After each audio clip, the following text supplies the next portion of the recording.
maxaa ka taqaan taariikhda jeelowgaadenya waa xabsi noocee ah maxaabiis intee leg ayuu qaadaa yaa lagu ciqaabi jiray ujeeddada laga lahaana muxuu ahaa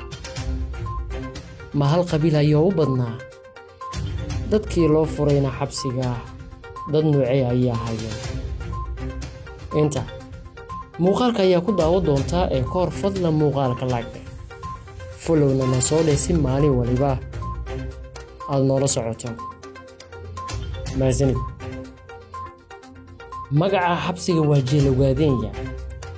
1996 ayaa la aasaasay wuxuuna ahaa xabsiga dhexe ee dowlad deegaanka Soomaalida Itoobiya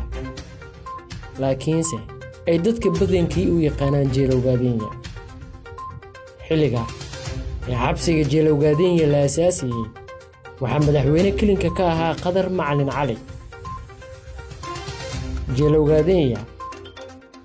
waxa magaalada Jigjiga laga fogeeyay xilliga 5 ilaa 6 kiiloomitir dhinac qorax ka soo bax ee toga faafan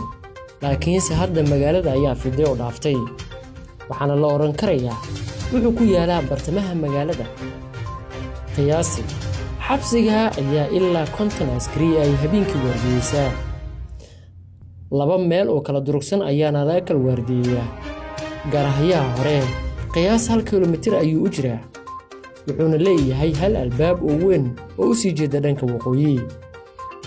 wuxuu u qaybsamaa 3 qaybood oo ragga loogu talagalay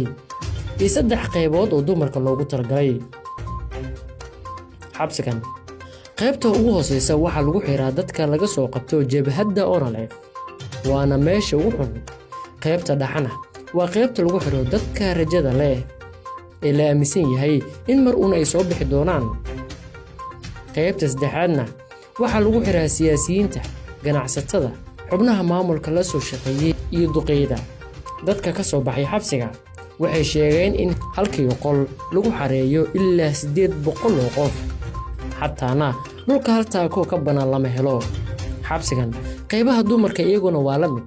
kiisaska qaarna xataa waxa la sheegay in dumarka carruurta lala xiri jiray xabsigan jeelowgaadenya 7 sano ee la soo dhaafay ma jirin maxbuus ay heladiisu soo booqdeen 2013 maxaabiistii xilliga xabsi ku xirnay waxay sheegeen in maamulka boqorada loogu soo iibin jiray fooq dheere oo isla Jigjiga gudaheeda kadibna uu maxaabiista ku amri jiray inay isgaraacaan haddii ay diidaan uu ku dalban jiray rag u diyaarsanaa inay garaacista fuliyaan xilliga waxaa loo yaqaanaa sida ay maxaabiista waaga xabsi ku xirneed ay sheegeen xilligii geerida iyo garaaca jeelowgaadenya xilliyadii sanadaha ka dambeeyay aadka loogu ugaarsan jiray Onalef ayay maxaabiistu sheegeen in maamulka xabsiga u soo rogay in cunnada iyo biyaha laga jiro maxaabiista waxaana 24 saac la siin jiray cunno hal mar oo qura taasoo ahayd canjeerada loo yaqaan daafida oo la mariyay wadi dhanka kale arinta aadka loo hadlaayay ayaana in xabsiga kufsiga dumarka la sheegay inuu joogto ka ahaa inta waa dhici sheekada jeelowgaadenya markaana aanu gudagalno waxyaabaha ka qarsoon daawade maxaa loogu bixiyay magaca jeelowgaadenya xabsiga waxa la yiraahdaa xabsiga dhexe ee dowlad deegaanka Soomaalida hase yeeshee sababta jeelowgaadenya loogu bixiyay ayaa ah maadaama dadku ku xirnaa 60% ay yahaayeen dad ka soo jeeda deegaanka Nogob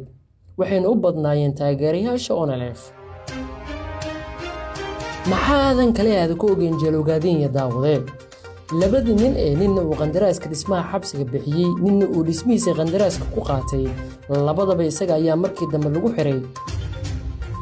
sidoo kalena sanooyinkii ugu dambeeyay waxa lagu xiri jiray macallimiinta dugsiyada quraanka iyo culimada taa oo markii dambana ay arintaasi aad loogu carooday kumaasanid la jaanqaadka sheekada jeelowgaadenya